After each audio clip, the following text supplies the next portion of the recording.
नमस्कार दोस्तों, मैं Rakesh Dixit, counsellor and healer, आप सबका स्वागत करता हूँ इस नए वीडियो में।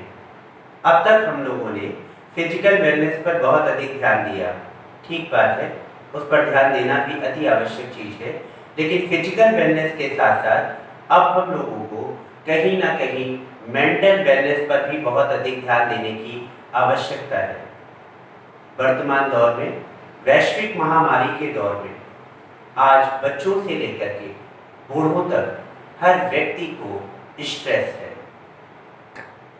बहुत दिनों तक स्ट्रेस में रहने के कारण भी हमें एक ऐसा डिजीज होता है जिसके बारे में हमने अभी तक केवल सुना है, बहुत सारे लोगों से जाना भी है और बहुत सारे लोगों को देख भी रहा हूँ। इस डिजीज का नाम है डिप्रेशन। हम में से कई लोगों को ये भ्रम है कि डिप्रेशन एक बीमारी नहीं है, एक मेंटल वीकनेस की निशानी है। बहुत सारे लोगों को ये भी भ्रम रहता है कि डिप्रेशन केवल अमीरों को होता है, मिडिल क्लास फैमिलीज में या गरीबों को नहीं होता, या केवल वर्किंग पर्सन को हो सकता है और किसी को नहीं हो सकता। तो ये जो मिथ है हम सब के बीच में, पहले इस मिथ को हटाना पड़ेगा। अब WHO की रिपोर्ट बता रही है कि हर 4 में से 3 लोगों को इस समय डिप्रेशन है।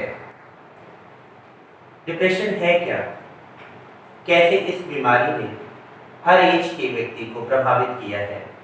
आज पूरी दुनिया में कोई भी ऐसा व्यक्ति नहीं जो इस महामारी से कहीं ना कहीं गुजर रहा है या गुजर चुका है। हर व्यक्ति को कहीं ना कहीं इस बीमारी ने ऑक्यूपाई कर रखा है।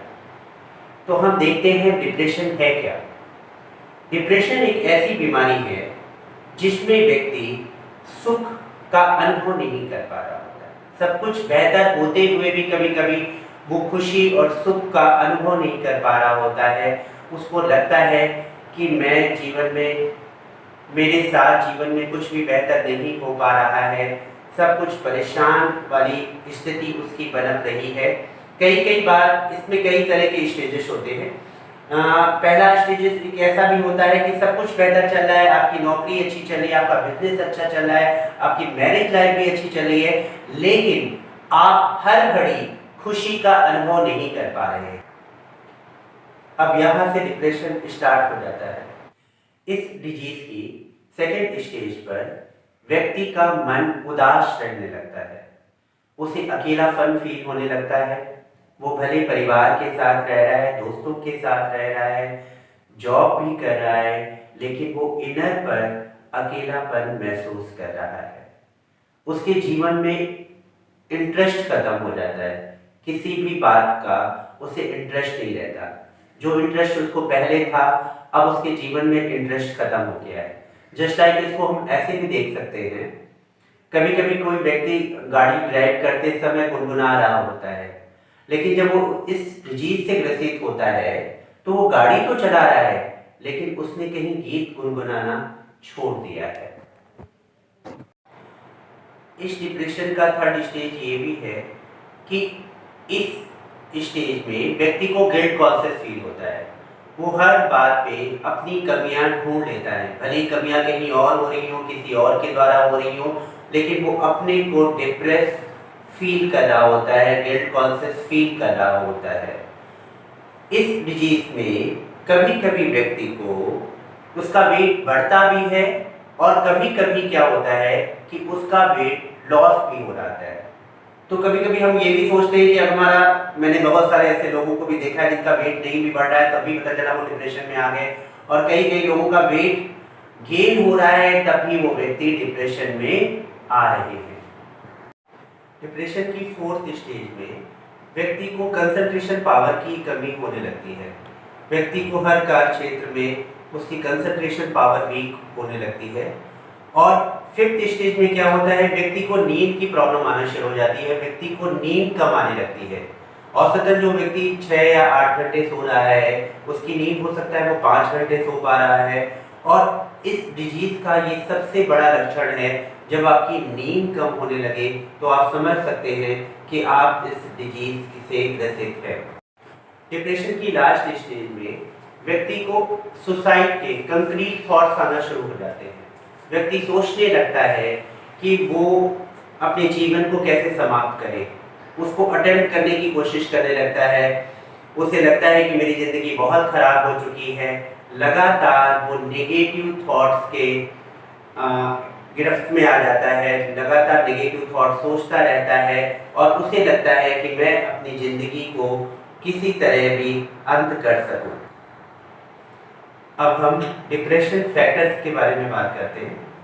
पहला फैक्टर होता है जेनेटिक फैक्टर, दूसरा फैक्टर होता है बायोलॉजिकल फैक्टर। अब हम अपने नेक्स्ट वीडियो में बायोलॉजिकल फैक्टर और जेनेटिक फैक्टर पर चर्चा करेंगे, लेकिन इस समय जो सबसे मेन फैक्टर है साइकोसोशल फैक्टर पर आज हम लोग चर्चा करेंगे। साइकोसोशल फैक्टर है क्या? साइकोसोशल फैक्टर में हम ये सोचते हैं कि केवल इसमें हम नेगेटिव थॉट्स क्रिएट कर रहे हैं। नहीं, ये गलत है। इसमें नेगेटिव थॉट्स के साथ साथ हम राइट टाइप के थॉट्स क्रिएट नहीं कर पा रहे हैं अपनी लाइफ के प्रति। ये मेन बात है कि मुझे राइट टाइप के थॉट्स क्रिएट करने हैं, ना कि नेगेटिव या पॉजिटिव थॉट्स। तो हमें कहीं ना कहीं राइट टाइप के थॉट्स क्रिएट करके ही हम साइकोसोशल फैक्टर पर इम्पैक्ट डाल सकते हैं। साइकोसोशल फैक्टर में व्यक्ति हर समय हर घड़ी किसी न किसी को दोष देता रहता है, ब्लेमिंग करता रहता है, हर बात पे अपनी रिस्पॉन्सिबिलिटी ना लेकर के दूसरों को रिस्पॉन्सिबल पर्सन कहता रहता है कि मेरे दुख का कारण ये है। जैसे जस्ट लाइक हम ये देखते हैं कि अपने ऑफिस में हम अपने बॉस को दोष देते रहते हैं पूरे समय कि ना ये बॉस के कारण मुझे प्रॉब्लम हो रही है, या एक हाउसवाइफ हमेशा ये सोचती रहती है कि मेरे पेन का कारण मेरी सास है, मेरे पेन का कारण मेरे बच्चे हैं, मेरे पेन का कारण मेरे दोस्त हैं। तो हर समय हम ब्लेमिंग का गेम खेलते रहते हैं, हर समय हम दूसरों को ब्लेम क्रिएट करते रहते हैं कि मेरे पेन का प्रमुख कारण मैं नहीं हूँ, कोई दूसरा है। इस डिजीज को हील करने के लिए सबसे पहले ज़रूरी है कि किसी हम प्रोफेशनल काउंसलर के पास जाएं और अपनी काउंसलिंग कराएं। क्योंकि कभी कभी हमारा एक मिथ ये भी रहता है कि हम अपने दोस्तों के साथ में या मेरी मदर या मैं सेल्फ काउंसलिंग करके इस डिजीज़ को हील कर सकता हूँ। ये मेन प्रॉब्लम है, क्योंकि जो प्रोफेशनल काउंसलर होगा वो आपके अफर्मेशन को ठीक करेगा, वो आपके बिलीफ सिस्टम को ठीक करेगा, जिसके कारण इस डिजीज़ को आप हील कर सकते हैं।